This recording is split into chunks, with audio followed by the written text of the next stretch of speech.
surgindo. Então essas aflições, tribulações, os problemas e tudo que vem surgindo serve para o nosso fortalecimento.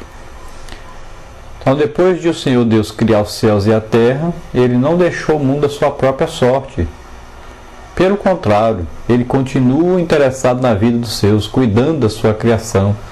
Deus não é como um hábil relojoeiro que formou o mundo, deu-lhe corda e deixa acabar essa corda lentamente até o fim. Pelo contrário, Ele é o Pai amoroso que cuida daquilo que criou.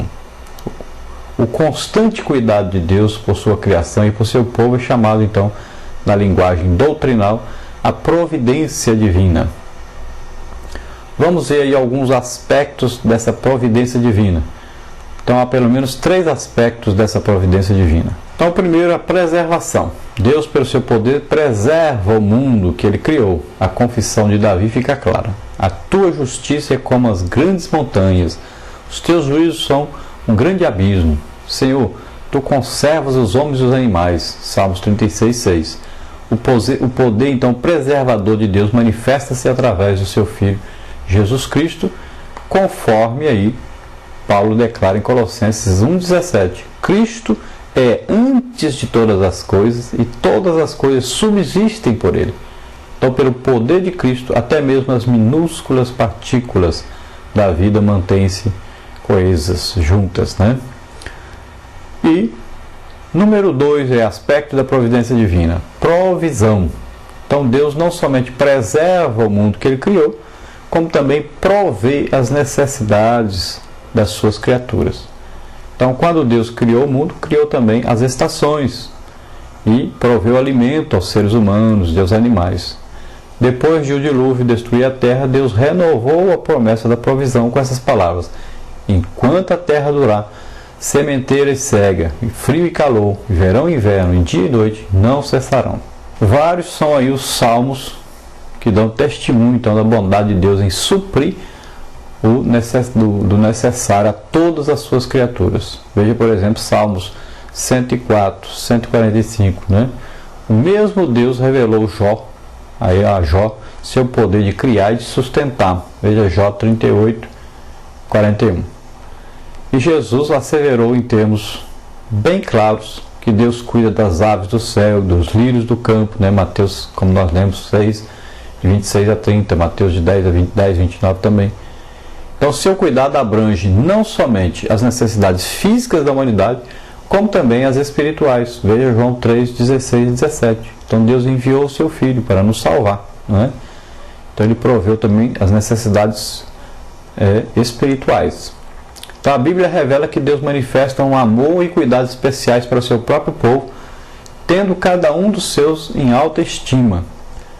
Paulo escreve de modo inequívoco aos crentes de Filipos: o meu Deus, segundo as suas riquezas, suprirá todas as vossas necessidades em glória por Cristo Jesus. Então, Filipenses 4,19. Então, de conformidade com o apóstolo João, Deus quer que seu povo tenha saúde, que tudo lhe vá bem. Veja a terceira epístola de João aí, capítulo 2. E o terceiro aspecto, então, aí da provisão divina é o governo. Deus, além de preservar sua criação e prover-lhe o necessário, também governa o mundo.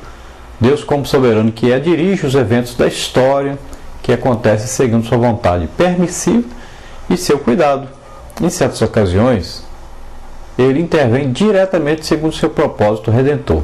Mesmo assim, até Deus consumar a história, Ele tem limitado seu poder e governo supremo neste mundo.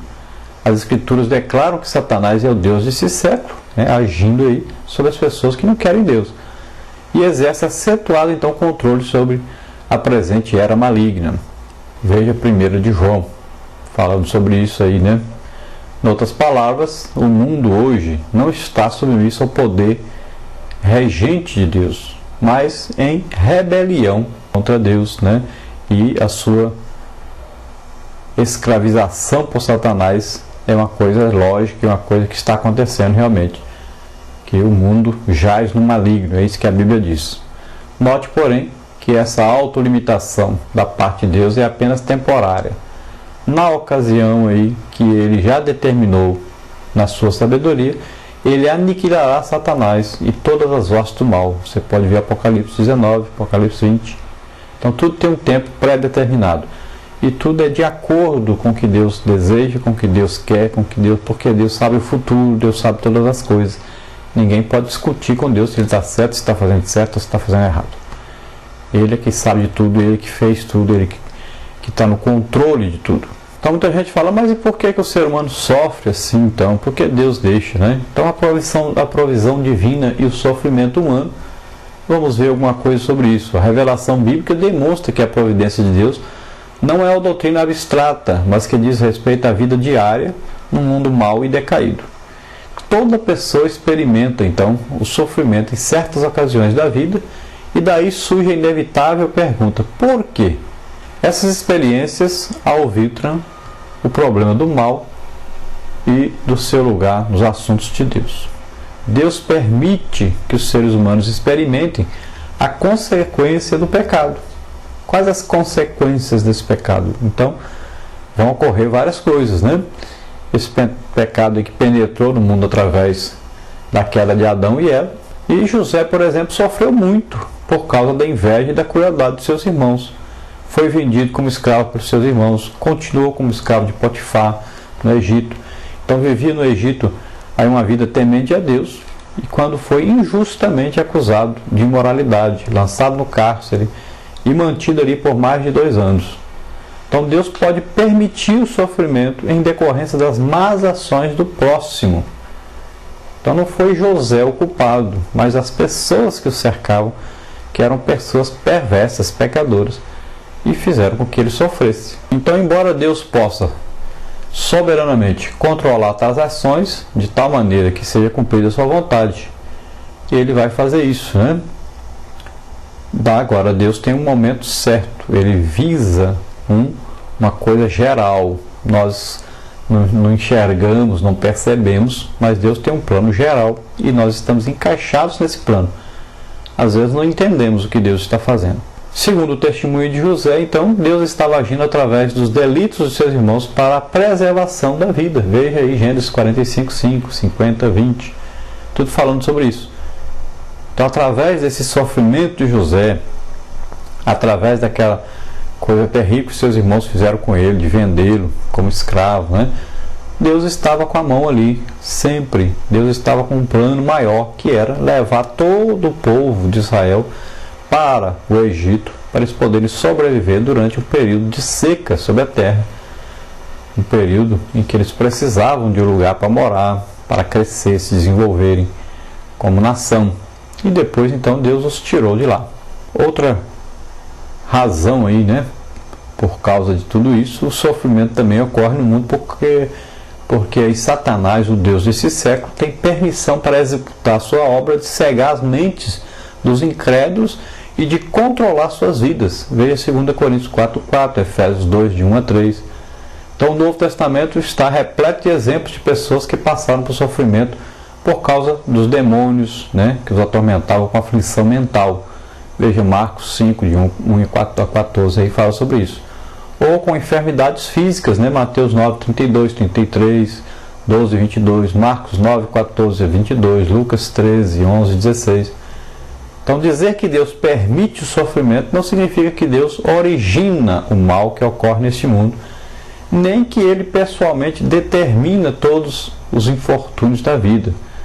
Deus nunca é instigador do mal ou da impiedade. Veja Tiago 1,13. Então não fique culpando Deus pelas coisas erradas, as coisas ruins, né? Não é Deus que envia o mal. A Bíblia diz que toda boa dádiva é que vem de Deus. Coisa ruim não vem de Deus. Mas nós mesmos somos responsáveis pelas coisas que acontecem conosco.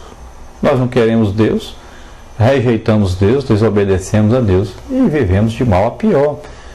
E muitas vezes somos cercados por pessoas malignas, né? E acabamos sofrendo por causa disso. Então, Ele às vezes permite, né?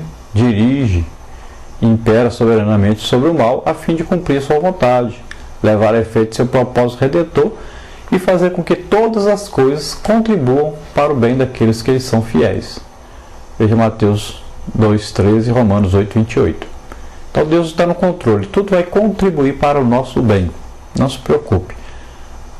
Por pior que seja a situação que você se encontre, Deus vai usar essa situação para o seu benefício. Qual a relação então do crente com a providência divina? O crente, para usufruir os cuidados providenciais de Deus em sua vida, tem responsabilidades a cumprir, conforme a Bíblia revela. Então, qual responsabilidade? Por exemplo, o crente deve obedecer a Deus e a sua vontade revelada. No caso de José, por exemplo, fica claro que por ele honrar a Deus mediante sua vida, uma vida de obediência, a Deus, Deus o honrou